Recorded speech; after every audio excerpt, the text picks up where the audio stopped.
Welcome into the Source State Podcast, your go-to Kentucky basketball podcast on the KSR Podcast Network, presented by our delicious friends here. Parlor Pizza.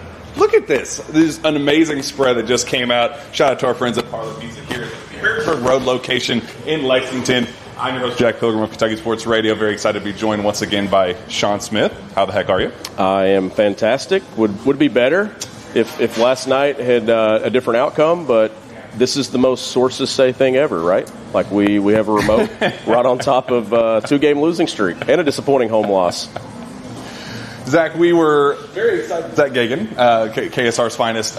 We were so excited for this. Like, just the build-up of, man, excited to get out. We're so excited about the partnership with Parlor Pizza, and always are. Always will be. But we were like, man, such an awesome opportunity where it's like feel-good-ish vibes coming out of the Florida loss. Assuming that Kentucky was going to take care of business on Tuesday night, they unfortunately do not.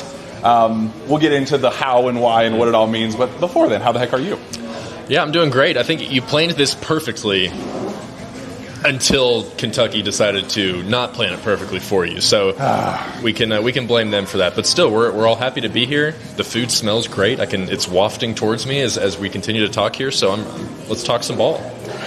So, Sean, a 5-point lead. Things are 8-point lead. Things are going very, very well for the Cats to start with. Not the ugly start that we're used to. 7-2 lead. You're feeling pretty sassy about how things are starting. And then a 8-point lead turns into a 5-point deficit at halftime, which then grows to 12 points there in the second half. And then down the stretch, Collin Chandler comes alive. Denzel Aberreen hits some big shots. Otega Oweh does some big things, and you feel, all right, well, the comeback Cats, they're just going to do it again. And then they come up short, and then the reality of, wow, we just took a pretty bad loss. That sucks. How are we feeling waking up this morning knowing that, all right, that's a quad 2, one of the worst losses on the schedule for Kentucky, and definitely probably drop you a seed line at this point? At this point, yes. And it's one of those things, right? You just can't cancel out success. And that's kind of what they did, right? Like you get the big win against Tennessee a little over a week ago, then you come back and you cancel it out, basically. So that's the frustrating part about this team is you just really never know what you're going to get. You think that they've finally turned that corner. You're okay with the Florida loss, the way that it happened. You competed. If you come back and get this one. Now you've dropped this one. Now going on the road this weekend, it's a must-win matchup, right? And you can't lose 3 in a row coming off the success and the run that you had. But they weren't able to make shots down the stretch. They had a scoring drought there to end the game. They come up with empty possessions. Otega Oweh dribbles the ball out of bounds off his body. So just empty possessions late. But a little bit of unfamiliar territory because this time they actually built a lead and gave it up. And there was no 14-point, 15-point comeback. So this team, just when you think that they can't do something they haven't done, they go do something they haven't done. And that's the irony of it is because you got the early lead and you're like, hey, no slow start, Zach. Like, this is great. And then it's like, oh, just wait. We still got a 12-point deficit to overcome. It's going to come. You just need to be patient for it. Just the good of the game, obviously, Otega Oweh ties his career high at Kentucky. Yeah. Unbelievable performance. Like when he got into takeover mode, when he got downhill, he was hitting tough turnaround jumpers, hitting his patented corner 3 at this point. Like he was playing like the SEC Player of the Year. And then down the stretch, the play, the couple of tough turnovers, the one where he punted it out of bounds. Tough situation when you get down 12 and put yourself in position to pull it off. Collin Chandler, kind of the same vibe where he hits, just goes nuclear in a way that we haven't seen. Kobe Bray is the only real comp for that. But he has some defensive slip-ups. He doesn't play a totally perfect game. And then everybody else is not enough help anywhere else. Otega mode? Takeover mode. Otakeover, I like that better. Yeah, 2 threes and 2 and 1s in the first 4 minutes of the second half. He was looking exactly like the aggressive, scoring playmaker that Kentucky needed. He was off to a great start there. And then him and Collin Chandler both, like, the fatigue thing kind of was a big talking point after the game, and I'm struggling to try and still articulate how I feel about that. Like, I've been trying to tell Steven and Brandon Ramsey about it in our group chat, but I don't think it was a coincidence that Otega didn't score in the final 4 minutes and kick the ball off his foot in the end, and I don't think it's a coincidence that Collin Chandler missed his final 3 threes after going 6 for 7. I just think those two guys had a lot on their plate throughout that entire game, and towards the end there, they just couldn't they just didn't have enough left in the tank. And boy, it really would have been nice if you got any offensive production from the front court at all. Other than Mo Diabate grabbing all those rebounds, which was awesome and needed, and really still gave Kentucky a chance there. Like, I think it was 13 combined points from your 4 front court players. That's tough to win against a team like Georgia, where Santos Harrell is just kind of a load to deal with down there. Which I think that was the most disappointing part, Sean, is Malachi had been so awesome against Tennessee, against Arkansas, against Florida even. Like, he had kind of shaken off a lot of the Malachi Moreno is soft reputation that he had coming in. And then this was his, the next test where Samto is, a 6'11", 260-pound just freak. Just an athletic, physical freak.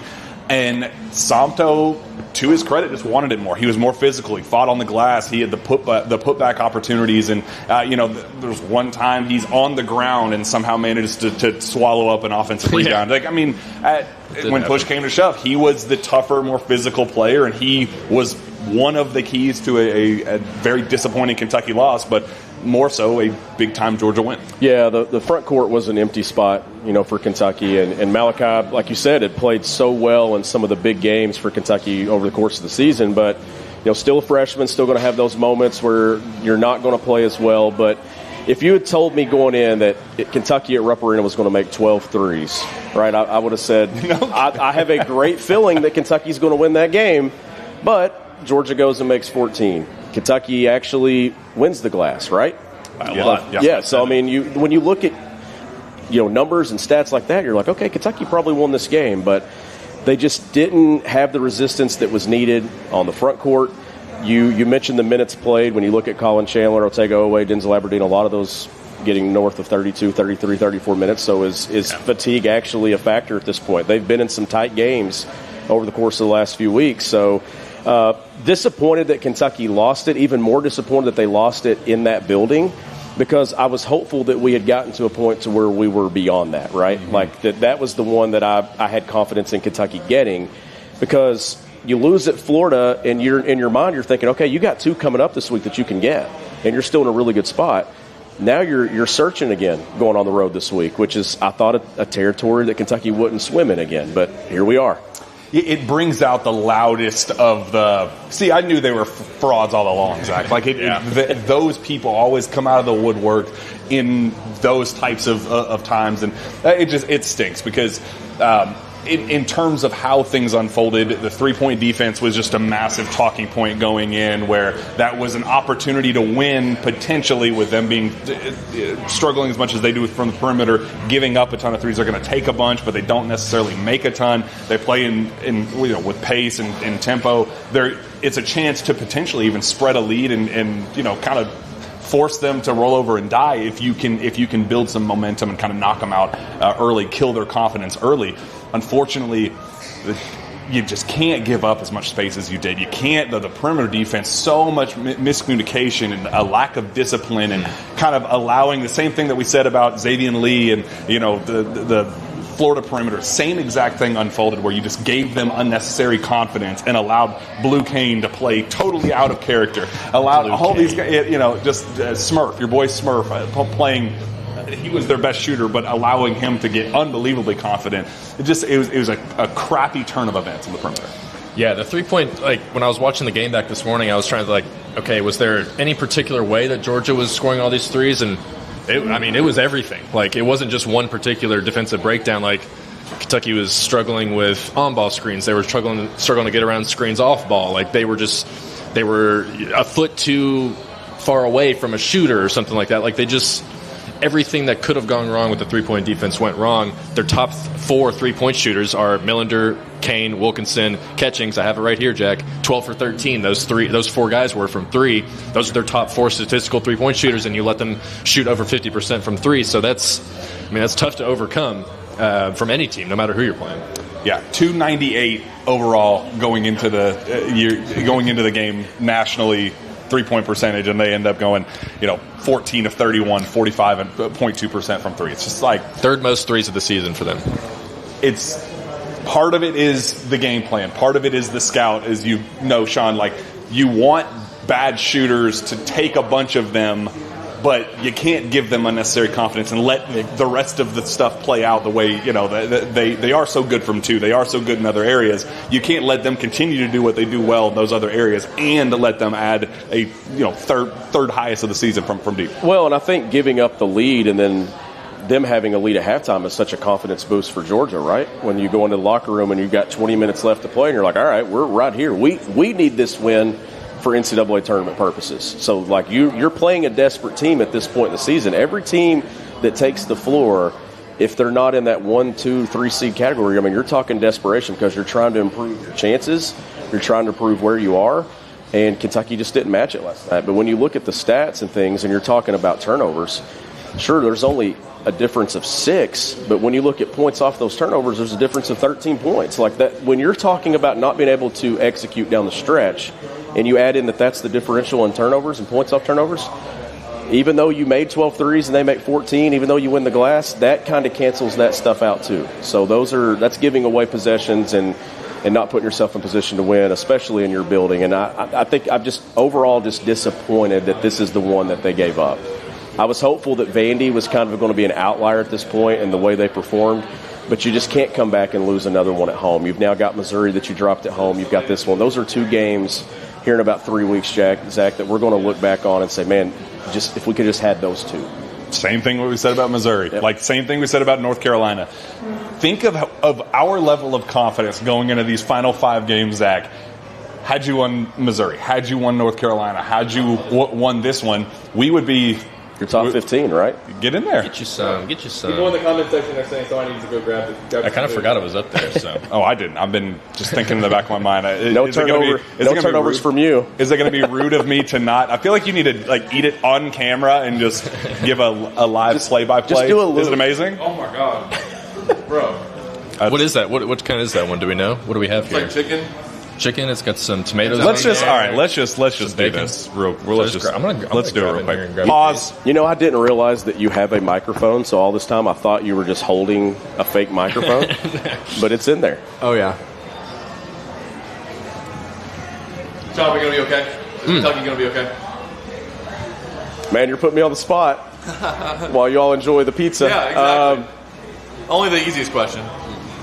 Yes, because we've seen them bounce back before, right? Like we've seen them have the lowest of lows this season, and then the next thing you know, they come back and bounce back and get a big one. So their resolve has been there all year, but now it's kind of like, all right, you can't just assume anything in your building, so anything at home. But this one coming up Saturday is just a massive, massive game for the trajectory of how this thing closes out.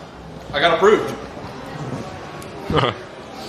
Yeah, we were worried about that It for is a a little win. bit. They said they wouldn't approve it. You're 1-0. I will be there. Sorry, this is very rude of me, but guys, it's just so delicious. What was I yapping about? I said something just Something about Really final profound. 5 games and Missouri lost. Yeah. I feel like you're underestimating the importance of what I was saying. I would feel so much more confident going into this stretch had you stolen, just taken care of business in those games, and then been able to say, hey, we're still in the conversation for a top 4 seed double bye in the SEC tournament. It just, now we're back on the other side where there's still a conversation of, are they even going to make the tournament? They're going to, but the conversation is still there. Is it going to be a Wednesday start? Thursday at the absolute earliest? Yeah. So those things are frustrating about this missed opportunity. Yeah, like it was a gut punch. Like, after the Vanderbilt loss, they were able to respond immediately and win against, on the road at Arkansas. You kind of expected something similar after taking the loss against Florida, and then this one really just it takes the wind out of your sails when you're trying to get that. They were in position to still try and get a top 4 seed going into the game last night in the SEC tournament. So it is. It's very disappointing now that now every game does feel even more important than it already was. So, Auburn on the road this weekend is not going to be an easy game at all. I think Keyshawn Hall is going to play. I think they play tonight. Auburn does. And I believe Keyshawn Hall is going to come back for that game. Do we have an official update on that yet? I saw last night that the anticipation was that he was going to play. There might be an official word on that somewhere. But So, like, they're going to be fully ready to go, and they're actually now ahead of Kentucky in the Ken Palm rankings. They're 14-11, and they're ahead of Kentucky in the Ken Palm rankings. So they definitely have an interesting schedule that they played all year. But, yeah, now you're in a position where all these games, like, if you had beaten Georgia, you could probably afford to lose a road quad 1 game against Auburn. Like, it wouldn't hurt as much. But, like, the quad 2 losses, they drop you a seed line at this point. Kentucky needs all the help they can tonight get against Mississippi State. So he's probably going to play. Probably going to be playing. It's disciplinary. I thought I saw someone talk about a shoulder or something. He got suspended internally by old Coach Pearl. Yeah, part 2. Coach Pearl, yeah. Not going so great down there, is it? But a win over Kentucky would make their fans really happy. So that also is an angle to it for them as well. Yeah. If you're looking for things of optimism, Sean, if you're looking for, this is the path to not totally dismissing how things unfolded.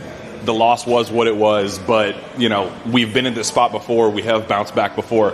Where do you look? Like, where do you turn right now if you're a Kentucky fan? You still have guys playing well. Like Collin Chandler still shooting the basketball well. Otega, had another efficient night. Obviously, the 4 turnovers are critical to the outcome of the game, but you still got your top guys having some success. Now, your front court didn't give you much last night on either end of the floor, so that's a reoccurring thing that you don't want to see coming up in some games down the stretch here. But we have seen at this point in the season, with just so many games left, or a handful of games left, that this has to be a total collective effort for Kentucky to have success. Yeah. This can't be a front court plays well, back court doesn't. This can't be a back court carries you, front court doesn't give you anything. This has to be a total collective effort. And in the games that Kentucky's won against Arkansas, against Tennessee, and other matchups in recent weeks, they've got a total effort across the board, and at least one guy at a position. Like the nights that Brandon Garrison and Malachi Moreno both perform, Kentucky's been pretty solid, right? Because we know what you're getting out of Collin Chandler. You know you're getting SEC Player of the Year numbers from Otega Oweh. So that's kind of what I'm looking at, is you still got your top guys playing well. And how do you bounce back? And if the one thing that I can give Mark Pope and the staff credit for is they always find a way to dig themselves out of it. I just didn't think they were going to dig themselves back in it, if that makes sense. Like, I thought that we had gotten beyond that I would love to see the response to be you go in there and you take care of Georgia, and then you set up a huge road game at Auburn and you win that one, and you're like, okay, now we're pushing for that double bye. We're pushing to improve our seed in the NCAA tournament. But now, like you said earlier, it's allowing all the other people that were the doubters to come back out and say, well, Kentucky just had a string of luck there for a few weeks. Now they're capable of losing 3 or 4 or something like that going into the SEC tournament. And that's what you don't want to see.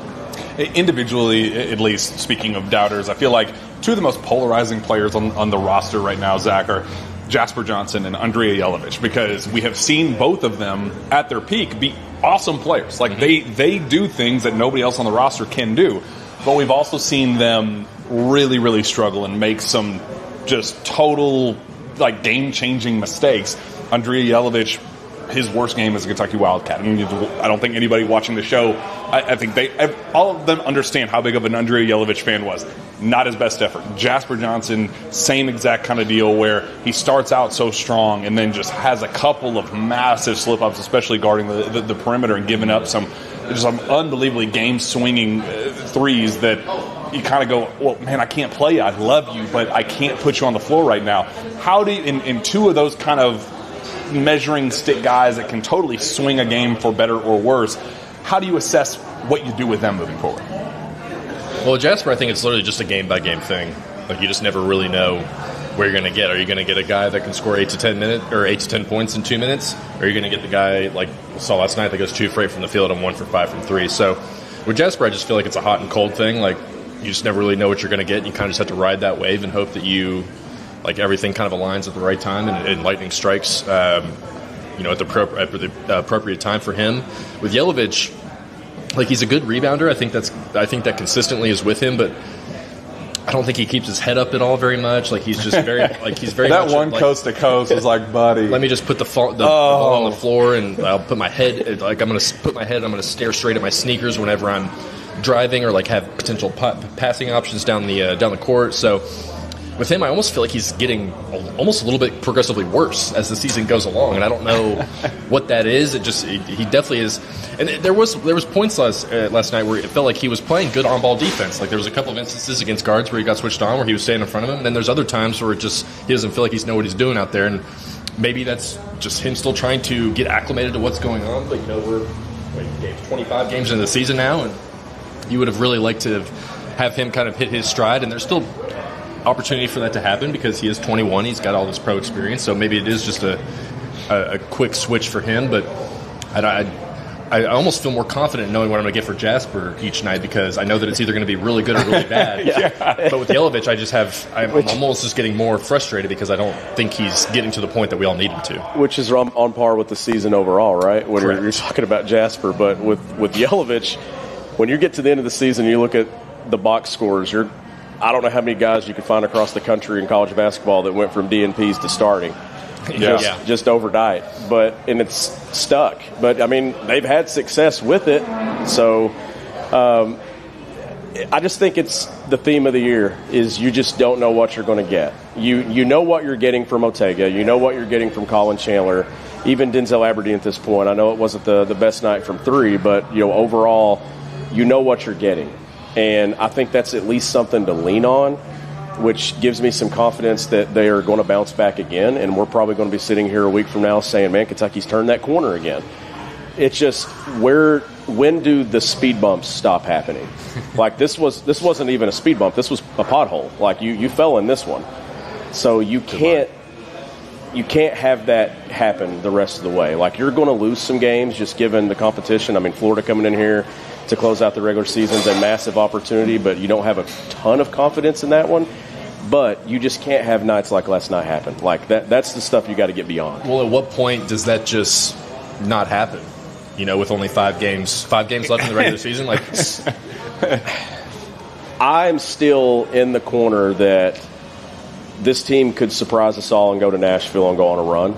I completely agree, yeah. And they really I would love to see you get down there in that format where it's day by day by day. You could get a total thunderstorm of what Kentucky basketball looks like, right? You could play very well on one day and play not as great the next day and find a way to survive and then get the best performance of the season on Saturday. So, but in that building with this fan base, I still think this is a team that's capable of having a run.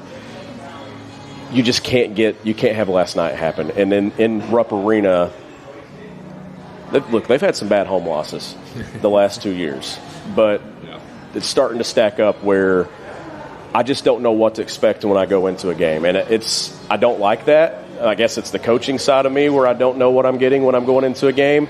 But at this point, I don't. And I just do not know what to expect. Are you going to get down 15? Or are you going to get up 8? Are you going to blow a lead? Or are you going to surge back? Or are you going to put it all together and just do it all in one night? So, have they had a complete game in the SEC, do we think? Arkansas is the closest. That's the closest one. Yeah, and that was the one where they almost could have collapsed, too, in that second half. And you knew that Arkansas was going to make a run in that one, and that's going to happen when you play good teams. And Kentucky's been on the same side of that, right, where a team gets out to a great start, and then here comes Kentucky surging. Last night's the one, though, right? Like when you look at Florida and you look at Georgia, Florida, we all had a positive feeling about the outcome just because that was the type of game that, honestly, it wouldn't have shocked me if it had got to 30 when they got down 15 to 16 points. But they stormed back and made you think they had a chance to win it because they clawed their way into it. Last night was kind of one of those uninspired games that we had earlier in the season where you're wondering, okay, does this team have anything that it takes to be successful in the league? But this was one I circled that they were going to win. I thought they had a chance to really go on a run and close out Rupp Arena with that game of Florida coming in and just kind of having a crazy atmosphere. You could still get there, but you got to get a win Saturday now. Yeah. You can't lose 3 in a row because, like I said, you can't cancel out success. Mm-hmm. And that is what they're doing with losses like last night. Zach, will it be enough in a run in Nashville, knowing, I feel like all of us have reset our expectation that this is not a Final Four team, this is not a champion. I'd love to be wrong. Please, for all that is good in the world, please be wrong. But we have kind of reset our standard and expectation for this specific season and said, hey, get to a second weekend. Can you make an Elite Eight? Probably unlikely, but I'd love to see that. But Sweet 16 is kind of that measuring stick of success for this season. If they're able to play into the weekend in Nashville, if they're able to play on a Sunday, which we haven't seen in so many years, but will that be enough? If knowing how the season has unfolded, if they go down to Nashville, make it to Sunday, whether they win or not, and then call it a Sweet 16 just to replay from how last season unfolded, will we look going into the season and go, okay, this was a success or was this a failure? I almost feel like that's a trap question. I'll make it harder. Kentucky wins the SEC championship in Nashville. Okay. Confetti falls. You get the trophy ceremony. You get the something tangible that we haven't had in a long time. And then they lose in the Sweet 16. I think that would be a successful season, knowing how it all played out with the injuries and everything. Yes, okay. I would say that. What about playing on Saturday in the SEC tournament? Where does that put you? Because it's been a while since that, too. Or are we starting on Thursday or Friday? Because that Friday. If you start Saturday, if you start Friday and you lose Saturday, then I don't think it's good enough. I think fans need to see, like, oh, we spent a weekend in Nashville. We got multiple, because I feel like even if you win the first one and you lose on day 2, it's like, well, all right, then what was all of this for? That's a good point. I feel like if it starts on Thursday, then I could potentially, we won 2. Maybe pull off an upset. Do it against a name brand. Like, if there are a couple upsets elsewhere that, I feel like they need a name brand upset in Nashville. Like, Oklahoma was fine, but then when you face the name brand opponent and you got your ass kicked, it was just like, all right, well. And that's the part that can happen, right? You can't go have a bad performance down there again. Like, from SEC tournaments to Gonzaga to Vandy in Nashville, you just... Tennessee. That city at one point was so good to us that we thought we were unbeatable when we made it to Nashville. But in recent years, man, it's kind of not wanted to go to Nashville. I'd like to go back to St. Louis at this point. That's Tampa. the last. Yeah, Tampa. Bring it back. Just send us somewhere else. But how you close this thing out, if you go on a run in the SEC tournament, even if you don't win it, let's just say you get to Sunday and you're in the finals. BBN's got a great feeling going into the tournament. Can you get to the second weekend where now matchups could fall in your favor? That Sweet 16 game could be somebody that maybe you have an opportunity to have some success against. Do you play your way into an Elite Eight if the bracket opens up for you? How the season ends is going to determine not the pressure that Mark Pope and the staff has on them next year, because regardless of outcome, there's going to be a ton of pressure.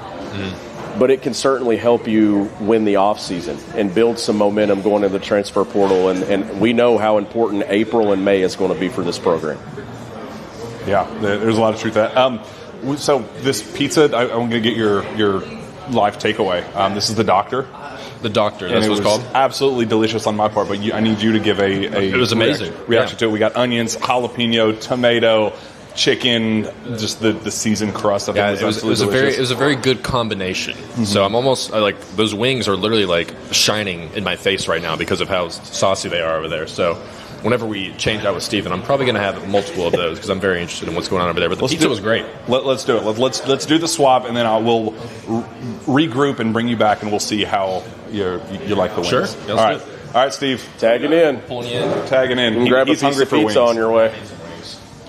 You can open. All right, our take king, who definitely doesn't get overreactionary, definitely doesn't get overly emotional, coming off of tough losses. We were reeling a little bit last night. It was an interesting experience driving home at 3 o'clock in the morning from Rupp Arena last night, and knowing that what are we doing all this for? Because there's really no reward, the light at the end of the tunnel for us right now, at least in that specific night. Do you want me to be like real, or do you want me to like try to keep a modicum of professionalism? You know what? You do your thing, and I'm gonna enjoy a wing while you just. Okay. I'm gonna get a piece of pizza. I sat in Rupp Arena last night, and I wasn't even mad. And, usually, you guys know, I'll vent a little bit in front of you all. I just really wasn't that upset about it. I think that's a problem, because I wasn't really even sad, because I just kind of realized as the game was playing out, like, Kentucky might win, they might, but like the season is over. Like, it's what are you playing for? What are you going to win? Are you going to win anything? It's going to be another year where you haven't won anything. You get 3 chances every season to win a trophy. You can win the SEC regular season, you can win the SEC tournament, you can win your region, go to the Final Four and beyond. Those are your 3 chances. Oh, or you can win Global Jam. I love Global Jam. Global Jam was great. That's the only thing we've won since COVID. This is the worst 6-year stretch in Kentucky basketball history when it comes to winning trophies, when it comes to like being crowned a champion of some sort. So what I did last night, Jack, as you eat your wings, let's go ahead and go through this. I went through, at 5 o'clock in the morning before I went to sleep, I went through every single year of Kentucky basketball history. I'm going to get a second wing. To find out what is, I've been saying this is the worst 6-year stretch in Kentucky basketball history. I wanted to make sure that was right. So, Kentucky, since Adolph Rupp got to Kentucky at least, Kentucky has achieved at least one of these. SEC regular season, tournament, make a Final Four. All but 2 times in the 50s, all but 4 times in the 60s. They did not accomplish this feat twice in the 70s, 4 times in the 80s, 2 times in the 90s, and that was both on probation. 2 times in the 2010s, and every single year of the 2020s so far. Every single year. It's the worst 6-year stretch in Kentucky basketball history. And it's not Mark Pope's fault. And, Calipari's last 4 seasons weren't great. I mean, the thing is, I say it's the worst years in Kentucky basketball history, and still, for 250 other schools, that would be the best 6-year stretch they've ever had. But this is Kentucky, and we're used to winning trophies. And now I know this is all different now. I can't expect Kentucky to have a run of SEC tournaments and SEC regular season titles like they have been. I'll never take another SEC regular season title for granted ever again. But we can get one in 6 years. I'm very disappointed in just the state of the program right now. And I'm not even I'm not mad at Mark Pope or even John Calipari individually or Mitch Barnhart. I'm upset that this has all happened. That we've gone 6 years, and the best thing that we can say about our postseason success is that we beat Illinois. Oh, great. it was exciting. I love going to Sweet 16s. I didn't realize how much I cherished Sweet 16s until the world shut down in 2020, in April of 2020, March. When did we do that again? Is it 2020? March of 2020. Did we all die and this is hell? Is that really what happened? Do you want me to keep going? I mean, you're kind of spitting here, so if the last time we had a stretch like this was so the first time we went 4 years with a stretch like this was 2005 to 2009, and no coincidence, there were 2 coaches that you went through during that span. Speaking of which, the last Georgia home win, Georgia win at Rupp Arena was year 2 of the Billy Gillespie era, February of 2009. Georgia's only won in Lexington now 5 times since the Warren G. Harding administration. He loves the presidential name. And I get it. Georgia's, they're not bad. They're not a bad team. It's not like you lost to a Quad 4 South Carolina team like Cal did in 2023. True. But that's the one thing you can say about Mark Pope is that he's not losing to UNC Wilmington. He's not Billy Gillespie. He's not losing to VMI and San Diego and Gardner-Webb. No Stony Brooks. There's none of these really bad losses. A Quad 2 loss is nothing to man, we suck. That happens sometimes. But what I guess as a fan, and I'll just ask you guys, here's my concern is that I think Mark Pope is an excellent coach. Correct. And I think he will have teams that will punch above their weight, and they'll go out and they'll beat Arkansas. They'll play a great game against Arkansas. They'll beat Tennessee twice. Hell, he's beat Tennessee. They've been ranked. They beat them all 4 times in the regular season. And we never gave him a chance in any of them. And he won all of them. He's that good of a coach. But if he can't get the players that can get you to be great, then I think he'll do enough. He'll get to Sweet 16s. He'll get 3 seeds and 4 seeds. What I'm worried about is, can we take that next step and have a great team? Because he's put together good teams. And that's what would concern me. Because obviously, he's getting another year. He can hopefully get more postseason success, have a better year next year, and do enough to keep his job for 5-6 years without ever bringing home a title. Or am I just Have I just been doom scrolling all day and I'm just in a negative headspace? No, it's both. Yeah, for sure, for sure. But that's why we love having you on. That's the whole point of this. He's working against the clock because he is so inexperienced in so many different areas that it isn't necessarily fair to him in the recruiting realm, in the, some of the, in terms of winning games, he's unbelievable at it. But in terms of roster construction and some of the bigger picture takeaways that we have for him that he's clearly struggling in right now, will the current success align enough to the point where fans don't get so frustrated and not run him out of town, but get to the point where they say, hey, this standard is not being met. The standard you set for yourself that day in April, that Sunday in April, is not being met. So unfortunately, we love you. We don't want this great relationship we have with you as a former player and a captain of the 1996 championship team to be foggy in any way. But it's not enough as the head coach, because he doesn't know what he doesn't know in terms of that Kyle Tucker feature that he put out the other day where he talked to Rick Pitino about all this messaging and stuff is you're now the face of the biggest brand in college basketball. That stuff is brand new, and you have to be in the seat and before you can say, oh, this is how I'd act in this circumstance or this time of adversity. This is how I would react. No, you have to experience it for the first time. So that's why rock bottom for him was good, in a sense, because he had to feel it to know, okay, how do I climb out of it? But will it be enough to say, okay, well, I not only climbed out, but I'm now thriving by landing the 5 stars, whatever, whether it's a 5-star or a superstar portal kid or however you want to build a championship level roster. The timelines have to align where you can't wear out your welcome before you get the opportunity for the breakthrough. So I feel like he caught lightning in a bottle in year 1. Year 2 has been underwhelming, even in the most objective standard. Yeah. Year 3 is going to be, okay, how do you fix this roster? This roster is not a Mark Pope roster. At this late in the game, can you go add a draft pick? Can you go add the best portal player in college basketball and become that next season? Because after that, I think if you don't have an Elite 8 or a Final Four, whatever our measuring stick is going to be for that season, I feel like at that point fans are going to say, yeah, this no more. I feel like year 3 is going to be the final fork in the road. And I would say I would rather have Kentucky, listen to this scenario, I'd rather have Kentucky honestly be a 1 seed that loses in the round of 32 than to be a 5 seed that is able to upset their way, or a 6 seed that can upset their way to the Sweet 16. I want to see Kentucky be dominant for a regular season. I want Kentucky talked about on the national stage positively again. From the start of the season to the end of the season. We haven't had that in a long time. I mean, I bring this up a lot. We haven't had a 1 seed since 2015.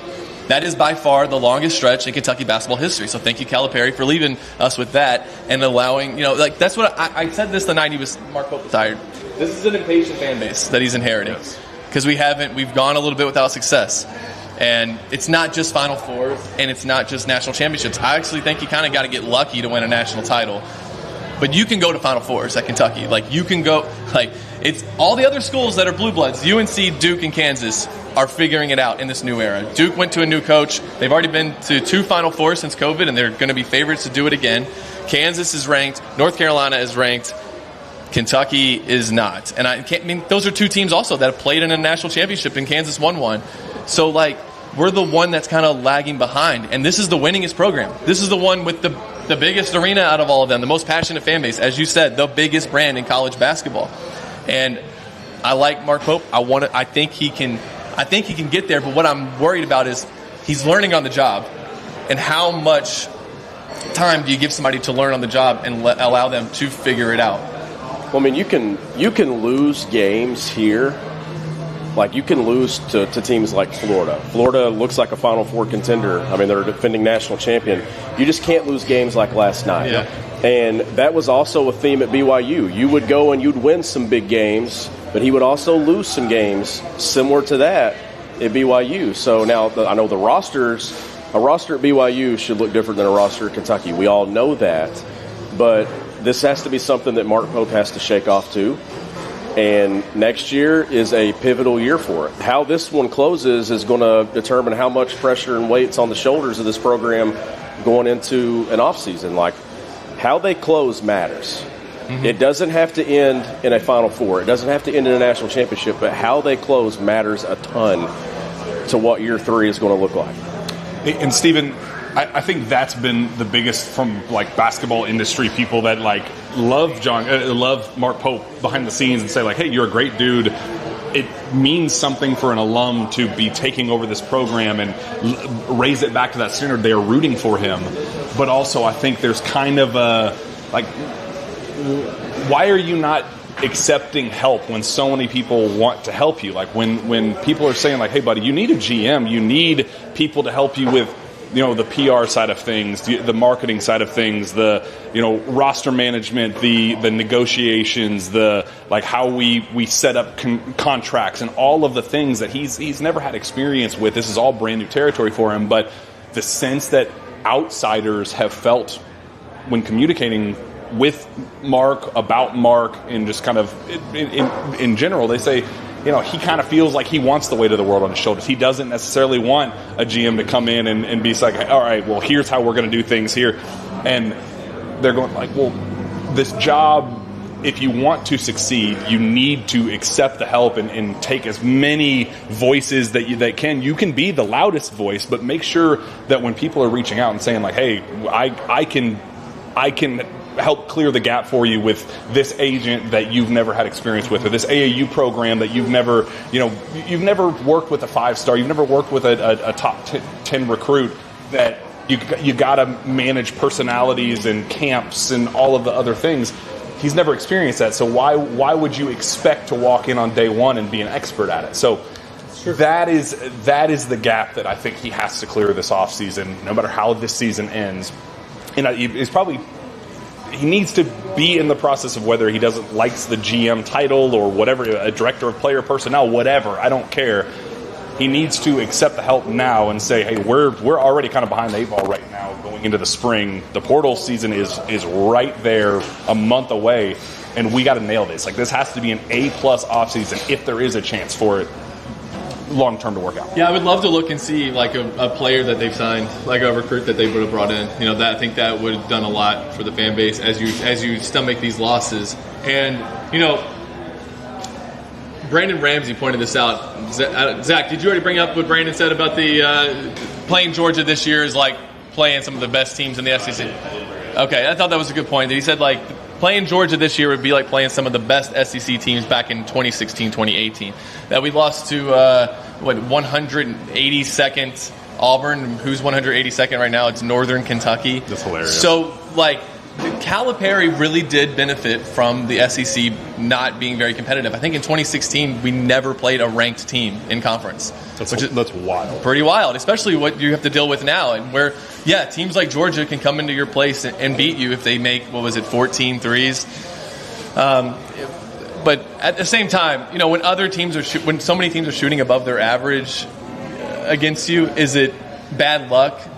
Or is it, hey, you're the common denominator here? And that's a little frustrating. He tried different things. He did the things that we asked Cal to do. Hey, try some zone. Just try it. He tried it, and they still made shots, and it still didn't work. And I appreciate Mark Pope's ability to adapt, but on the recruiting, as you were saying, like, why do we not see him adapting there? When that is actually, he's got this part figured out, and because he adapts, because he constantly changes, the morphing zones and and throwing out different looks. And why in the recruiting do we just stick to what isn't working? Honestly, I feel like it's because year one was such a success, and he was behind with when he got hired and how he was able to assemble the roster. It almost became like it's kind of easy. Like that's all it takes. I can just as long as I have the money, I can figure everything else out. Like, I've heard that behind the scenes, that fundraising is priority number 1, 2, 3, and 4, and then everything else is, I can trust myself with fit. I can trust myself with, making sure these guys can play alongside one another. And, he was shooting X at his previous school, Jalen Lowe, Lamont Butler, go down the list. Yeah. But in my system, where it's more player friendly and, the shots and the looks are going to be a lot better, he's going to shoot 36% instead of 28%. Like those things, I think he feels like he already has taken care of. So So are you suggesting he is kind of taking Rick Pitino's, like, I don't even need to recruit freshmen, we're just going to build through the portal? Because we're seeing him recruit freshmen. We're seeing him. He's trying, but not any success.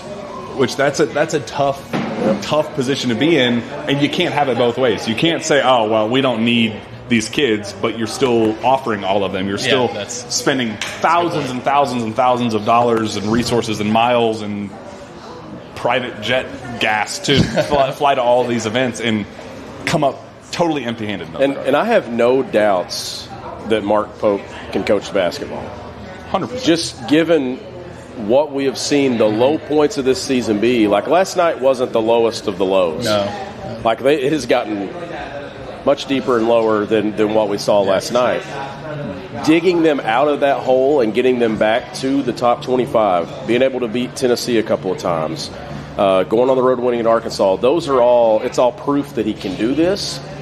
It's just about how do you sustain those moments and overcome, like you can lose, like I said, you can lose games. It's just about they just can't stock up, and you can't have losing streaks. You can't lose 2 in a row in league play more than once. You can't lose 3 in a row and go lose this weekend. You got to overcome those things. And then even at full strength, sitting here now knowing what we know about the pieces on this roster, was it going to be enough to get to a Final Four? That's something even healthy. Was it going to be enough? Yes, Zach? Got a secret chat for Clint Darden, €5. Oh, we're getting euros. We're getting euros over here. I didn't know that was possible. Oh, by the way, if you are watching, can you hit the like button for me and subscribe? If you haven't, I really would appreciate that. So would Jack. Clint Darden, shout out everybody. Shout out for the €5. I appreciate you. You were answering. Was I? Somebody was. Clint Darden, take over the chat. I don't know. We were talking about recruiting, and you said that he can coach. He's definitely a good coach. I totally agree with that. But was it going to be enough at full strength? It was not. I don't think so. I don't think so either. Given what we know now, that worries me. Now, the $22 million number is what crushes you even more, right? Because that's the punchline that everybody's going to right now. Of course. But the thing that has to be better is he's got to decide. And now, just my prediction for what they add to this thing next year, I don't think he's going to just look at dudes that can't shoot the basketball when it comes from the transfer portal. I believe he's going to prioritize and value guys that can shoot the basketball at multiple spots. But what are the key decisions, Jack, that he has to make when it comes to constructing a roster next year? You can't miss on point guard, and you got to have 2 of them. Like, you can't go into this thing with one guy being your guy and you go down with an injury. We've already seen this story play out twice. Like, you've got to have point guard depth and multiple guys that can run the show. You got to be good at that spot. You got to have shooting. Malachi Moreno comes back and kind of anchors the front court there. And then how do you piece around that? What is your backup 5 option? It has to be a guy that can shoot it. Has to be a guy that can pass it. He doesn't have to shoot 40%, but he's got to be capable because you need him and Malachi to be different guys that can coexist together, but also provide a different angle for how you play offense and do things too defensively. And I think that includes being comfortable telling Jalen that you're not that guy. Like, I think I like him. I think that it could work, but if you have a redo at this and you have the resources to go get the best point guard in the portal or a reclass kid from 27 or whatever the case is that unfolds, you got to be able to trust and say, hey, we can't play feelings and politics with all this. Like, we have to go get our guys and find the right fits to fix what did not work with this current roster. Yeah, that's so can I know this is one of the questions. I just wanted to ask you all. And we have a bunch of KS board questions because this wasn't just going to be a negative, doom and gloom show. We wanted this to be a kind of And it doesn't have to be negative, right? Like, it's just it's a gut punch is what it is last night that we thought we were beyond. That's where the negative side comes in. I think there was a slight part of me that was holding out hope that they could actually run the table with it, because I didn't think the schedule coming up was that so hard. Too. And then I just wanted that March 7th game.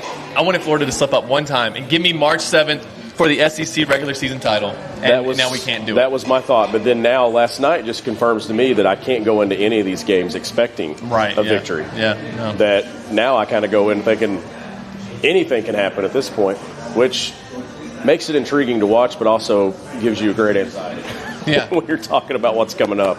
And I think when we talk about roster construction, I'm not like hating on individual players. I think what we have is a group of like guys who would be great at some other places. Does that make sense? Yeah. Or even here if the pieces were slightly different. But they're clearly like they actually shot the three well last night, which is better than they typically do. And it helps when you got one guy go 6 of 10, but you need to have like this whole thing about we were going to shoot 35 threes this year. Do you guys remember that? We were going to shoot how many did they shoot last night? We got 30 last night. They got 30 last night. Remember, that was going to be the norm of how Kentucky was going to play, and then we had to constantly be we had to change up the whole offense, and it's because he didn't get the guys that he really needed to get. And if you got the money, there's really no excuse for that. You win the three. I mean, you have enough success at the 3-point line that's if you get that success every night, I think Kentucky's got a chance to win. Yeah. You left a lot at the free throw line.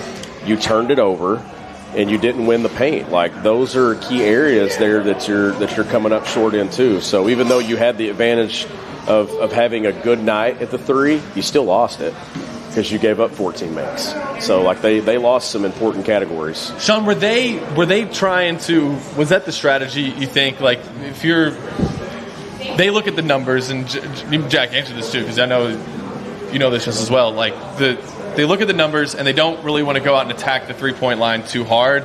It's like whereas other teams will say like meet them at the ball, like meet them at the pass, right? So that if you don't want them to shoot threes, if you want them to shoot threes, back off, let them catch it, and they might like run them off the 3-point line and things like that. Now the thing I'll say is more often than not at different times this season defensively, I've been confused on what Kentucky's game plan has been. Okay, yeah. And I go all the way back to Alabama, where the coverage and things made no sense to me on how that game was played defensively. I even look at kind of last night, the same thing. I just feel like that there's areas where they slip, and a lot of it is communication on what are we doing on ball screen situations, what are we doing on these actions. And those are things, you have your principles that you build throughout your fall on how you want to defend certain actions, but then you kind of tailor it to the opponent. And maybe that's something that's getting, crisscrossed right now and kind of just different opinions, and they're not really locked in, or maybe it's a lack of communication. I'm not on the floor. I can't hear them talking, but is it communication or is it lack of communication from board to court? Like what is it? Because it's a reoccurring theme in some of these losses that I'm confused on what their plan is defensively, and even more so last night. Yeah, last night was just Florida too as well, because the game plan, I understand when the math is what it is. When you have a bad 3-point shooting team back to back, you're like, you want them to shoot. If you were to tell me going in that Georgia took 31 threes going into last night, I'd say, hell, that's a winning game plan. Yeah. But they made 14 of them, and it sunk. Let's transition into some of the KS board questions, some of the bigger kind of picture things. We have some goofy stuff that I'm excited to do. But one that fascinated me actually came from one Spencer Smith, who can't be here because he's in Tampa, and that'd be a really difficult setup to be here live. But he tweeted last night kind of a 6-point kind of grander takeaway of the current state of Kentucky basketball and what needs to be fixed, what's not working right now, etc.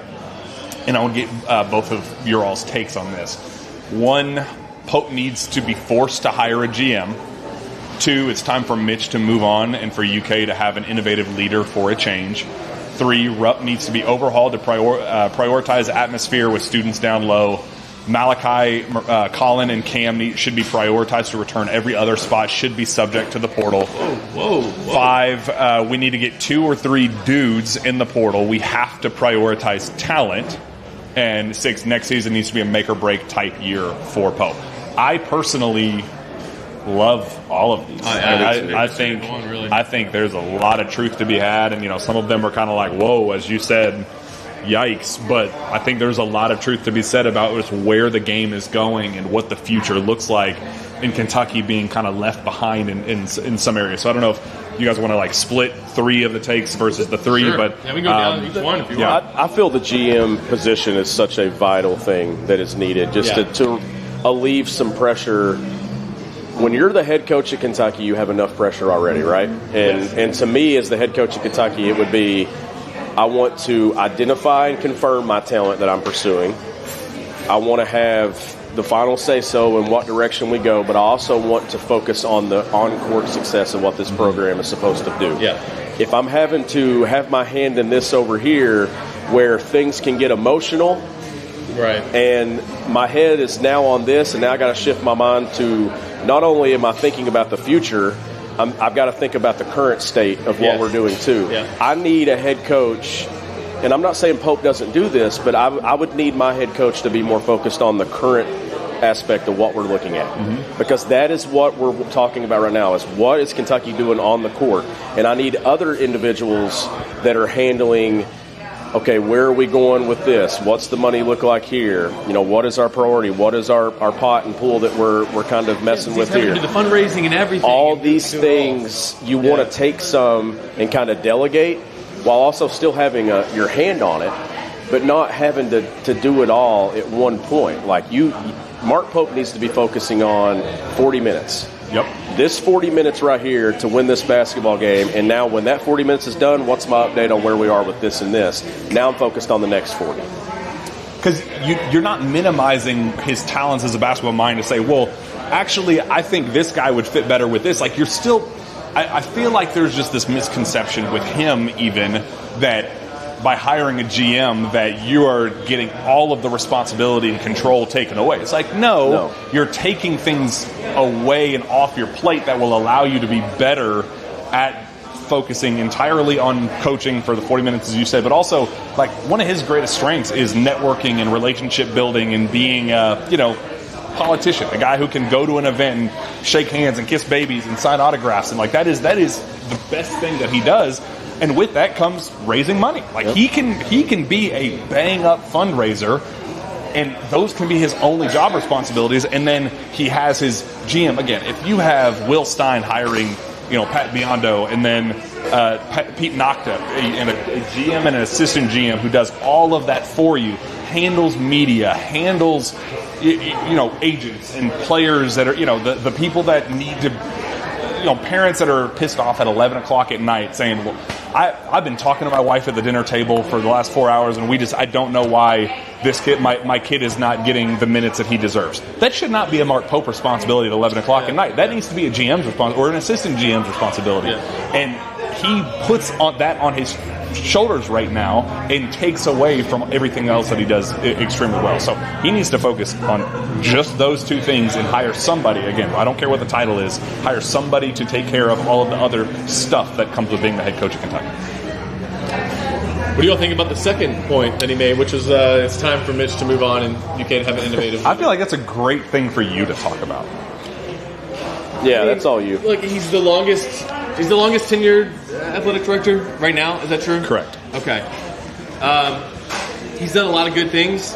There's a lot of SEC championships, and the volleyball played for another national title this year, and renovations to all the stadiums. Kentucky Proud Park's beautiful.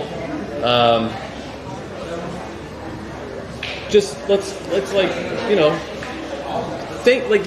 don't let it be where you feel like everybody's piling up and saying, get out, we all don't like you. That's kind of what happened with Cal. I said if Calipari left in 2020, we would thank you. He'd have left in 2023 even. All right, appreciate it. Going out like that where it's just an obvious... Don't wait until something falls apart with this basketball team. I think it would be good for everyone, for his legacy and for Kentucky, for us to have, we'll have a Mitch Barnhart day. We'll do whatever. We'll do Mitch Barnhart bobblehead night. He's done a lot of good stuff, but it probably is time. How long has it been? 23 years? Yeah. It's a long time, especially with how much everything has changed. And I know he's trying to set Kentucky up for success in the future. You've done that. Thank you. You've done it. Now let's turn it over to somebody else and give them a shot at it. And puts them in a tough situation, though, if next year does not go well with the basketball team. Because you'd hate to come in first year and you got to make the biggest move. They wouldn't do it. I don't think anybody would have the nerve to do it in their first year. So, You are all about the Rupp Arena experience. How do you overhaul and prioritize atmosphere? Oweh is explained to me, there's nothing you can do about putting students in the lower levels because people will just lose their mind. I wish people could just be like, look, we just want it to be better. Can we just do something for you? Can you sit up there, but or sit in another end zone and we'll give you stuff, free autographs. You can have lunch with any player you want. Twice a year, you can just go have lunch with them. I don't know. Just figure out something to mollycoddle these people. Their lives are so good. I know. They love how good their life is, and we should all be so lucky. But can you, for the better of they're not going to do it. So this is a waste of my breath. So it just is what it is. There's a lot of things we can do. We'll never get the students where every other school has their students, and it's fine. Rupp Arena's atmosphere has been actually, I thought, really good. There's just a few things. Like when they were doing the Don't Back Down in Florida, it was so cool, We looked at each other doing that, we're like, all right, this is kind of awesome. Yeah, there's nothing lame about this. Because that's the other thing. We like to call it, with this, all the cool stuff that the other teams do, we're like, that's lame. I would hate to do that. And I'm like, can we do anything? Can we try? Or everything's lame. Because everybody's too afraid of being cringe nowadays. They're so afraid of seeming cringy that they don't want to participate. Malachi, Collin, and Cam should be prioritized return. Everybody else should be subject. And tie that in with go get 2 or 3 dudes in the portal. I believe that's the 3. Yeah. In my opinion. And then obviously it comes down to, what does the development of Jasper look like down the stretch and things. But you got to lead with those 3. And I think that those 3 right there are where you really prioritize what you're building for next year. And when it comes to going and getting 2 or 3 dudes, you got to have a point guard. You have to have a point guard. Not only do you have to have a point guard, you have to go get another point guard. So whatever your 10, 11 guys that you're going to play looks like, you need a guy that's going to lead the charge and also need another guy that's got some experience playing that position too. Because you don't want it to fall on another injury and then somebody having to kind of move to that position.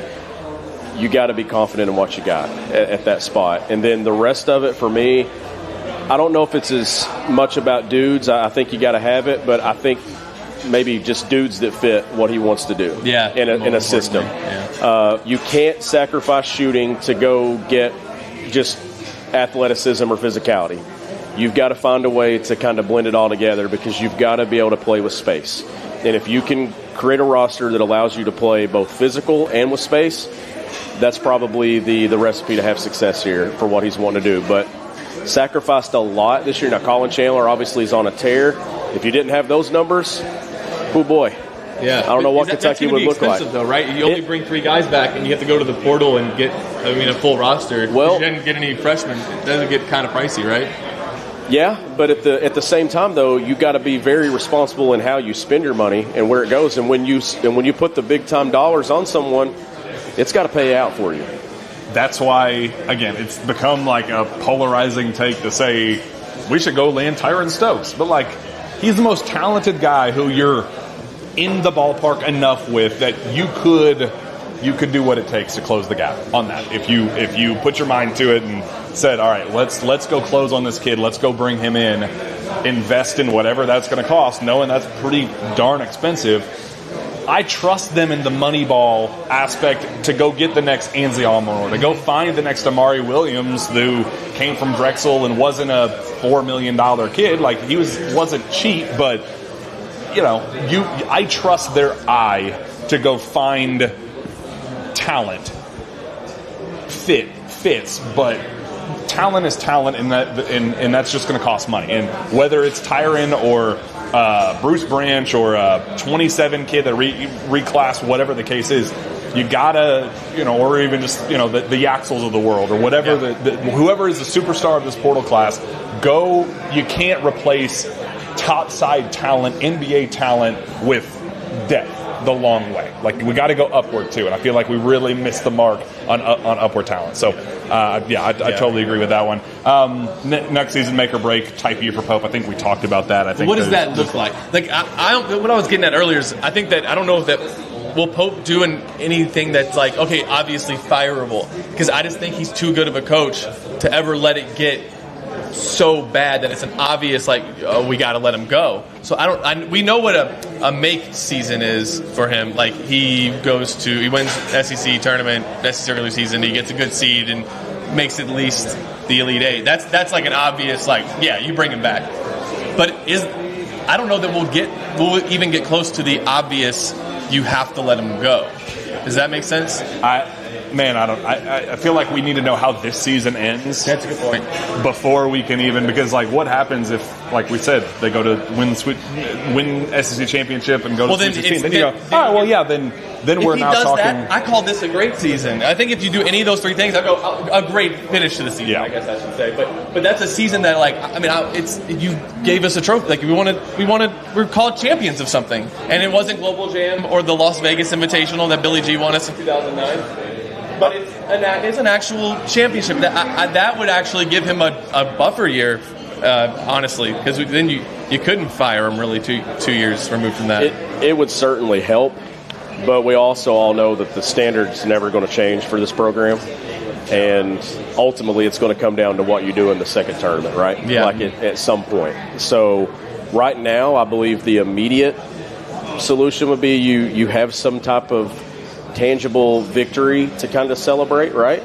But beyond that, let's say that we're looking up, and let's say that this thing ends short of a Sweet 16. Mm-hmm. There's a lot of pressure on next year. Yes. Mm-hmm. And it's not just to get to a Sweet 16.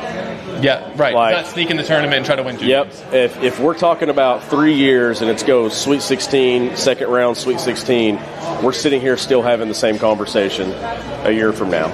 But can you fire him if he goes to if he falls short of the Sweet 16 this year, but then makes the Sweet 16 next year?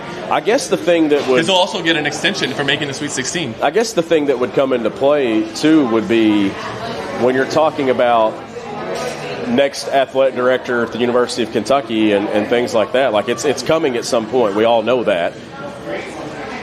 If you're Mark Pope, you have a relationship with Mitch, right? Like Mitch brought you here. There's probably some level of comfort to being with that guy as your athletic director. Now you know the window's closing there. You're wanting to have some success for when the next guy comes in, because if it comes down to it, I don't know if anybody wants Mitch to be the one to make the next hire, right? Like I think you'd want someone new making that decision. Yeah, he's 0 for 2. He's 0 for 1, and so far, this is not.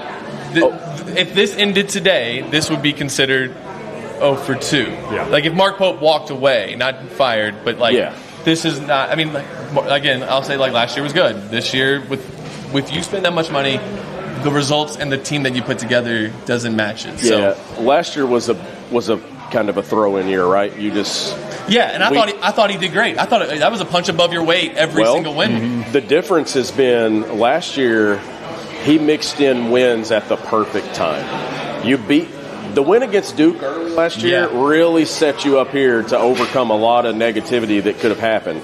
You didn't have that early this year. Mm-hmm. There was nothing to stand on to make you feel good about it. It was just negativity, loss. And even though you've had some good ones in SEC play, in the back of our minds, it's still fresh. Like those, that cut still burns. Yeah. Right. Yeah. So it's not the same as last year. So now. Do you think that? Now, I'm going to let Zach take over here in a second. But do you think that last year's team? I don't know if I ever got a chance to ask you this. I think that last year's team is a potential Final Four team if they stayed healthy, and that Mark Pope has just been so unlucky with the injuries, and that we haven't really got to see what a Mark Pope season would really look like at Kentucky because of all the injuries we had. And then secondly, will there be forgiveness next year if you? I don't know. If you get hurt again next year, if you have a bunch of injuries next year, are people going to forgive it again, or are we going to go, okay, that's just enough of this? This isn't working. So I'll answer the last year question, then I know we'll transition. But you still would have had to beat Houston, right? Yeah. I don't think they were beating Houston a year ago. I don't think that was. But you probably have a better seed. You may not even have to. That's a fair point too. But just given what I know about the field that they were handed in the NCAA tournament. full strength, they could have beaten Tennessee, yes, because we'd seen them do it twice, even with some guys out. Yeah. But I don't think it would have been enough to win the Houston game just because the physicality and the matchup that they would have. I didn't think that was a team that would fit the mold for last year. But having a roster that fits together and staying healthy, it's important to every program in college basketball, but even more so probably Kentucky next year. All right, let's wrap up with some KS board questions as we transition Zach back in. Fun stuff. Lots of fun stuff. Create a starting five and head coach consisting of fictional players from movies and shows. I came up with a couple off the top of my head. Will Smith from Fresh Prince of Bel-Air. Air Bud. I feel like just the hand-eye coordination, the nose for whatever ball, basketball, football. He's pretty versatile. Yeah. I like that one. Calvin Cambridge, like Mike. Ooh, that was a good one. Jimmy Chitwood, obviously. Bugs Bunny, Space Jam. He's kind of a team player, leader, all the above. And for head coach, Don Corleone from The Godfather, obviously, like John Calipari, Rick Pitino. Was there a basketball angle with? Absolutely not. Oh, okay. Not even a little bit. But he's a fictional character. So any others that you'd like to add? I'm shocked that, I'm sure Steven is thinking this as well, but how can we not have any Office characters referenced here? Good point. I think we have to have Kevin Malone. He's the underrated. He's the he didn't underrated get a shooter. chance. Exactly. He would have come out there and been the best player on the floor. So him and Jim Halpert. Give me those two guys. Oh, I like that. Any other fictional characters? Actually, I have a Lola Bunny jersey. You do? From McDonald's for free like years ago. I don't remember how or why, but they gave me a free Lola Bunny whenever the new LeBron movie was coming out for that. So I'm trying to think if there's anyone else that I would go to. I had a random moment earlier where for coaches I was like, let's go Coach Carter, but then I remembered that's actually a true story, right?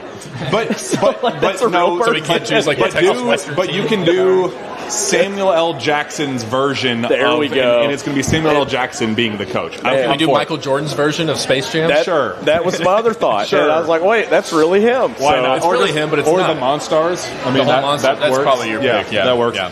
All-time Kentucky basketball curling team in the spirit of the Winter Olympic season. I didn't really understand this question because I don't know what skills are needed for curling. Think about it. When you're curling and you're letting it go and it has to be just the perfect touch and feel, point guard skills, kind of, you got to like, I feel like Tyler Eulis is a layup. Yeah, I see Rajon Rondo's a layup.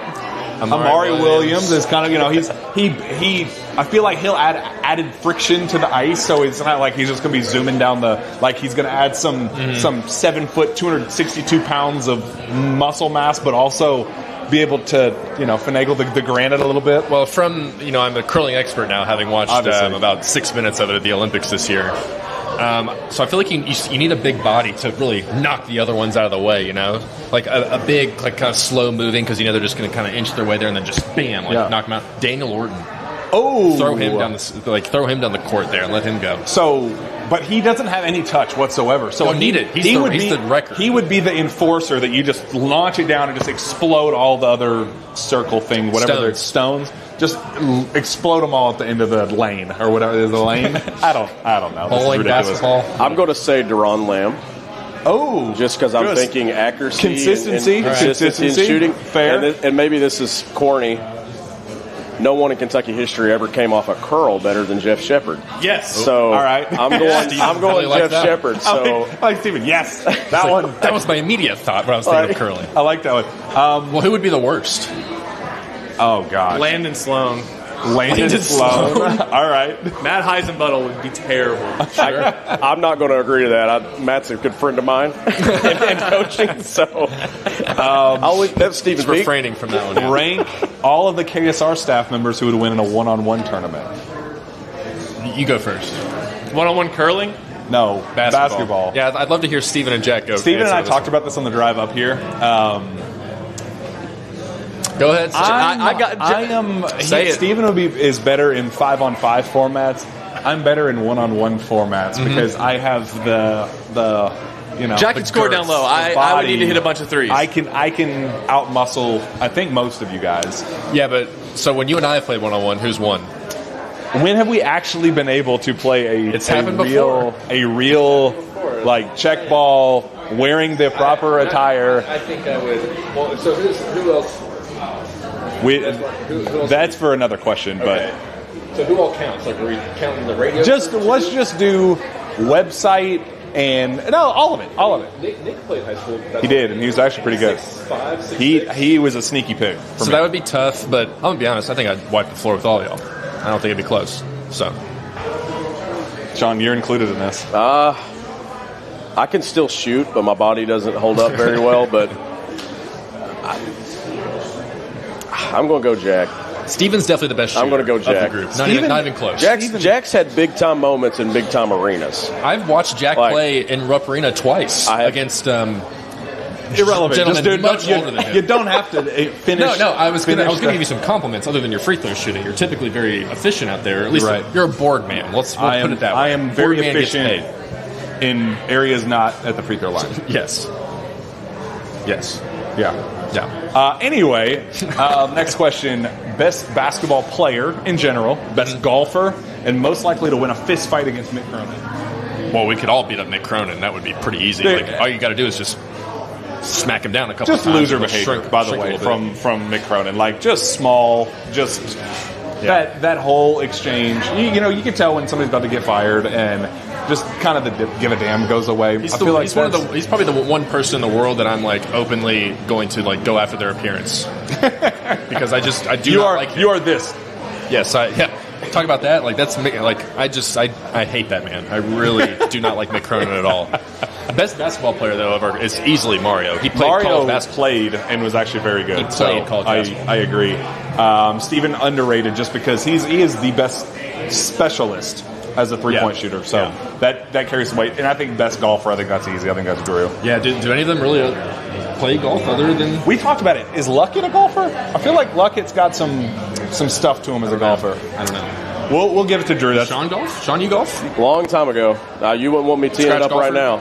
Okay, it's all right. I was a weekend golfer there for a few years. The best all-time Kentucky basketball nicknames. I went down the list. There are some good nicknames in history, like dating back to like 1922. There are some, like Wawa Jones is like that's an all-time nickname, and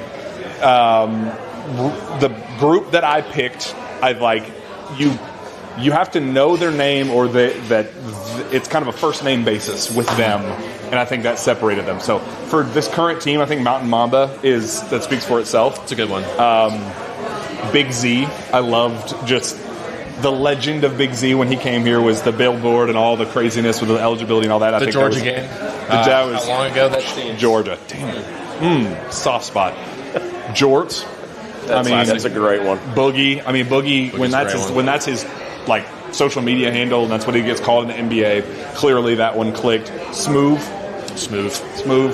That's pretty legendary. Monster Mash. Come on, man. That's a layup. Like Kenny Skywalker, same with the NBA. Like that's what he went by in the NBA. So I feel like that fits. And then Goose. I think Goose might be the best because like the Goose is golden. He's not Jack Givens. He's Goose Givens. He's Goose. Even to this day, he's Goose. Is there anybody else you can think of? Razor's a good one. Oh, interesting. Ooh, I don't know. I'm trying to tap back into.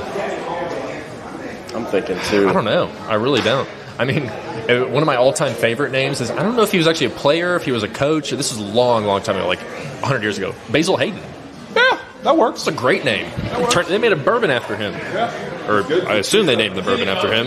I think he was the coach in like the 1915. Yeah, the last coach to have a losing record as head coach. Basil Hayden was. Bourbon's great, though. I want to say his actual name is Basil Hayden, and then they just renamed the bourbon. So there was a Basil KSR caller that called in and said that, actually. Did that? Okay, yeah.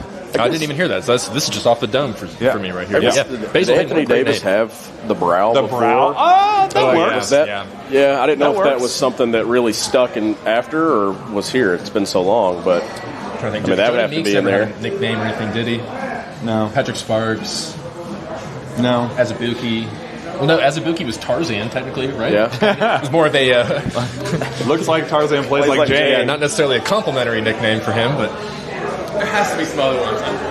We'll think on it. Yeah. What event set you off for your most epic rant? I feel like this was a Stephen Peak answer. The one that he gave earlier was a pretty good one. I mean, we were just kind of balling out, eating wings and pizza while he was going nuclear. What is there a specific rant you can remember in your life that just made you come unglued? Probably not appropriate for this setting, at least. No, I can't. Honestly, I mean, last night on our walk home, when we were all just like pissed off, we were just kind of ranting. Yeah. I was honestly just trying to rage bait Steven a little bit. You did a good job. And I feel like I was working. But yeah, that was fun. So I don't know. I feel like I'm more often than not, I'm an even-keeled, even-tempered guy. So. I can give you my moment. Please. When Rex Chapman tweeted out that Cal was going to the Lakers just minutes before the national championship game, I don't know. That's a good one. It ruined the entire title game for me. That's a good one. Because every time a play went negative, like I was like, who cares? Who cares? He's gone. Who cares? It's over with. Like, that's a good one. I mean, I'll never forget feeling how I felt. Wow, I forgot that is a very good one. All right, some Parlor Pizza themed questions that I enjoyed quite a bit. If each player on the team was a pizza topping, what would each be? I like the ones you have listed here. Will you read them off? Well, no, I just I worked hard on descriptions for them. Yes, or so nice. I went Otega Oweh as just a nice plain cheese. You know, I feel like he's just There's never been a room that you've gone into like there's a cheese pizza sitting there that anybody has gone ew, gross. It's like it's reliable. It's consistent. You know exactly what a cheese pizza is going to be. So I think Otega is belonging in that conversation. Brandon Garrison's pineapple, because some people like him, some people like him, some people don't. I had a Brandon Garrison one on that. I was going to call him the crust. Like, after you have one, you're like, all right, that's enough. But once you get this thing, you're like, okay, I'm fine on this. I can't do anymore. And sometimes you don't even want it in the first place. Oh, I compared Denzel Aberdeen to pepperoni, where there were times this year that he was a little inconsistent, a little greasy, a little in the oven a little too long, dry it out, Sure. But he's really found his form, and he's also become a very consistent staple of the Kentucky basketball team. So I think, and you have to have your pepperoni. I think on your pepperoni pizza. is definitely a good fit. And I had Collin, just because I didn't off the top of my head, I didn't really know. So I said Collin Chandler is sausage because it's the most filling. He fills it up.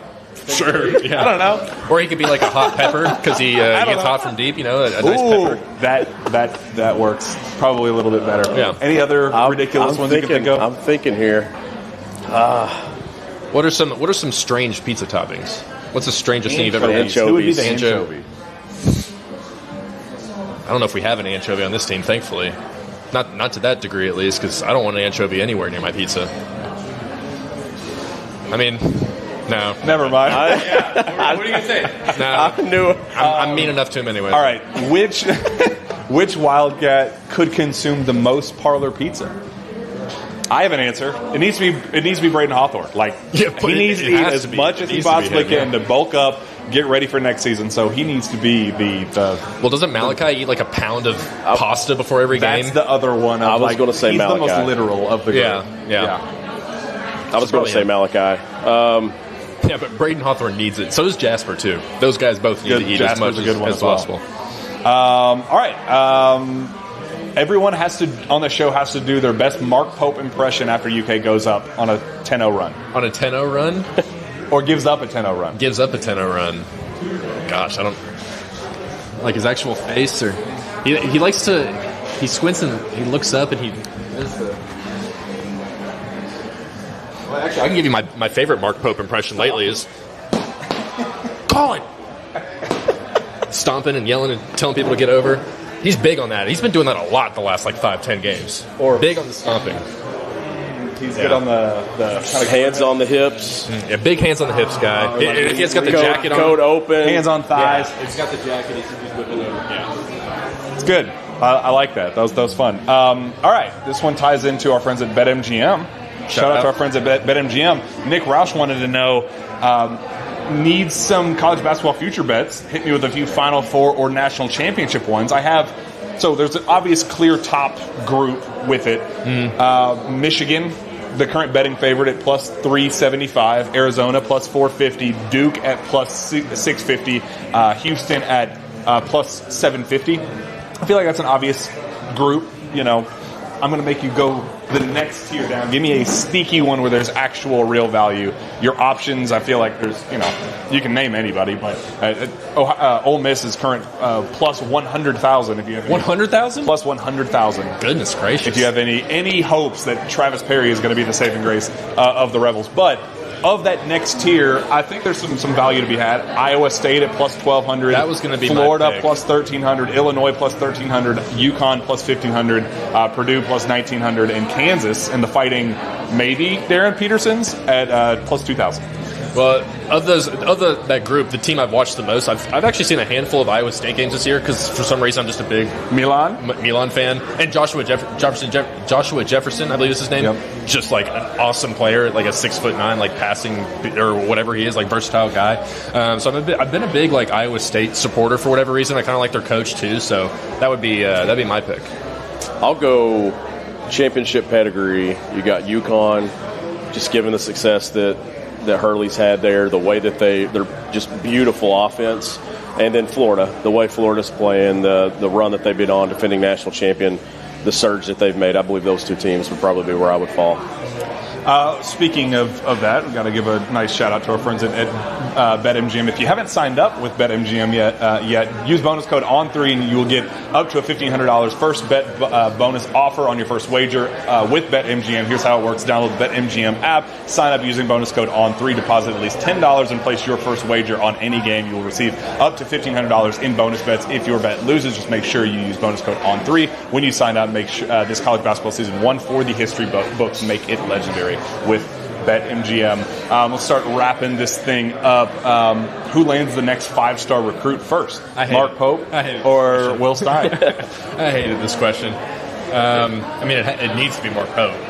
I feel like Will's close. He is, but 5 stars in football at Kentucky are just, like that's a tough obstacle to overcome. Like the last UK football 5-star was probably Keontae Goodwin. Yeah. Maybe. And that was Matt Elam. Yeah, Matt Elam. That was 10 years ago. Keontae Goodwin was 4 years ago, something like that. So it needs to be Pope, being honest. And I don't think actually like the way the rankings, the star rankings work and everything, like the 2027s, the 2028s that Stein's really in with right now, they're like really high up ranked, but not quite the 5-star yet. So I'm gonna say Pope. I'll give it to Pope. Maybe he pulls a rabbit out of a hat with this class or the next one. We just hope we're not still having to ask this question months from now, right? Like that's not asking. We need movement one way or the other. Yes, quickly. It needs to be Mark Pope. I'm just going to say it's Mark Pope. I like the optimism. All right, let's wrap up with this one. What does Pope need to do this summer and next season to give us any confidence in him long term? Well, you all kind of covered a lot of the stuff like that he needs to do, I think, while I was sitting over there listening. And I think the one thing I do believe is that Mark Pope is a good coach. Yep. Like he knows what he's doing more or less. Obviously, he knows a lot more than me, so I realize I sound silly saying that. But I feel like he's a competent coach and knows what he's doing. But there was a part, maybe until like a couple weeks ago, I was like, is the GM thing just being blown out of proportion a little bit? I'm almost to the point now where it's like, man, let's just try something. Yeah. Like, try something different. I don't even necessarily think it'll work or not, but and maybe it will, but you just got to try something different. So I really think that bringing in a GM to maybe help just handle not even the financials of it all, the negotiating, just like picking and choosing which guys to actually go after and which guys are worth it. Like Pope, you have your big board and your team and everything, and then you have your GM look over and say, okay, this is what we should actually try and, like there's got to be a meeting of the minds between all these people. Like Pope is probably more often than not going to be the smartest person in the room, but that's not necessarily a good thing. Especially like you need guys around you that can push you in a different direction. So I do think a GM is probably, I think that would trickle down and help solve a lot of the issues with media management and recruiting and handling the NILs and all that. Like, because I think if that can be shifted a little bit out of Pope's out of his assignment range, he can focus more on the basketball stuff and really put together a competent basketball team that can make a run at a championship. Yep. For me, you just can't. Well, one, you can't say the wrong things, right? Yeah, when you're coming up on the off season. So for me, it would be kind of just rolling up your sleeves and going to work. I'm not looking to win any PR battles with words. I'm just looking to see What is your primary focus when it comes to building this roster 3 or 4 months from now, when this thing is locked up and we're sitting here in June talking about what the finality of it looks like? And then, what did you prioritize? Did you go shooting?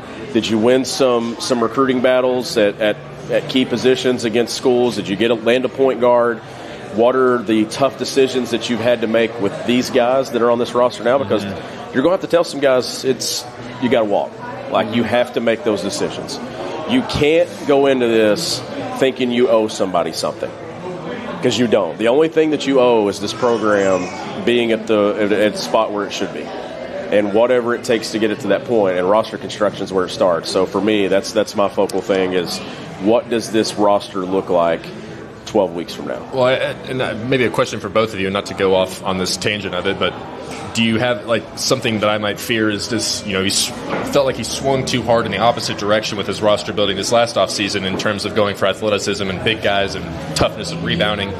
Does he almost shift too far back the other way and go heavy on three-point shooting? It's a really good point. How do you find, what's the middle ground, where's the middle point of how that, and I think a GM probably helps you figure that out a little bit. You can't be scared. You can't be scared to swing and miss again, right? Yeah. But you have to be very intentional and smart on what you're bringing in here. And you also have to have the pillars that your system stands on. Those guys have to fit and match it. Yeah. You can't give up anything when it comes to what you're wanting to do offensively.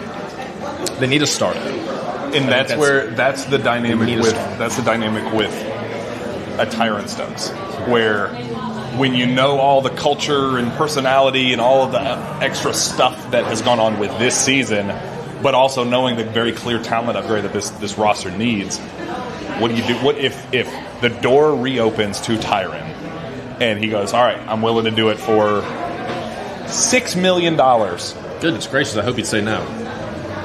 $5 million. $4 million. Maybe. Four? Yeah. I mean, $4 million. I think you have to. I think if you can get Tyron Stokes, you probably have to take it, because he's potential number one pick in the draft. He's one of the handful of top-end talents in this class that's been talked about as being weaker than usual, so, or at least compared to the last couple. And he is a bona fide. I will say one thing is, because it did feel like there was, when the 9-6 started, it felt like there were, there's no secret that social media was going crazy with the locker room issues and everything. And whether any of that was true or not, they found a way to come out on the other side on top. So I will say, looking back, how Pope has been able to manage all the emotions, and I think the injuries helped in that aspect of not having to have an extra 3 guys to deal with and managing all their minutes and everything. But being able to manage all the emotions in the locker room, I feel like he has done a pretty good job of that. We obviously are not in there. We don't know for sure, but just on the surface and from what we see, it looks like he's done a good job of being able to manage all the personalities in the room. So, Tyron Stokes is throwing a firecracker into a lot of that. But I do feel a little bit more confident now than I did a few months ago that he could be able to manage that. And if you can find a way to land a guy like Tyron Stokes, 6'7", massive, 6'8". I'll say 6'8", just to avoid the joke. He's really good, man. He is. I think another thing for Pope, too, you can't be the reason for negativity at any point. Yeah. And that has been a constant talking point this season. Early in the season, he caused the what the heck's going on here conversations with being too open about some things, but then being vague about them too. There was this in between of are you going to say it or are you not going to say it? Because if you're not, why'd you say it at all? Yeah. Mm-hmm. And I think that created a lot of, not just for the fans. I'm wondering in the locker room, dudes probably look around and be what in the world? Because now there's an environment here that you created. That losing a game creates its own environment. You can't compound it by saying something else on top of a loss. A loss is enough. So I think, but those are things that being a head coach at Kentucky, without the run of experience, you're going to have bumps, and you just have to learn from them. And I think he has learned from some of them, but obviously there's got to be some things changed and different going into next year. Well, this was fun. Is it over? Yeah. Oh, I feel like an hour and a half, hour and 35, 40 minutes. That's how long it was. Yeah, something like that. But we're rolling. Absolute blast. Thank you to our friends at Parlour Pizza. My goodness, what an absolute pleasure it was. This place is so fun, and the food obviously speaks for itself. The doctor as well over there. Yeah, the smoked wings are just 10 out of 10. Loved every single second of it. The beer was absolutely delicious. But just the setup, the bar, I like the bourbon backdrop. Ton of TVs. They have a whole UK room in there. Room. I want to watch a Kentucky game here. Yeah, I think Drew watched the Arkansas game in there, so it was a blast. So a couple new locations coming as well. In fact, one mid to late March coming in Richmond, and then Lexington, Hamburg coming as well. So shout out to our friends at Parlour Pizza. Everything that they do for us, and the partnership has been so fun and delicious. Always very much delicious. So appreciate you guys tuning in, and I know the season as a whole has been tough, and the highs and lows have been a little extreme for our liking, especially this week. We wish this could have been under happier circumstances, but we appreciate you guys tuning in and being along for the ride. So for Jack Pilgrim, for Zach Gagan, for Stephen Peak, for Sean Smith, and for Parlour Pizza for hosting us, we appreciate each and every one of you, and we will see you next time.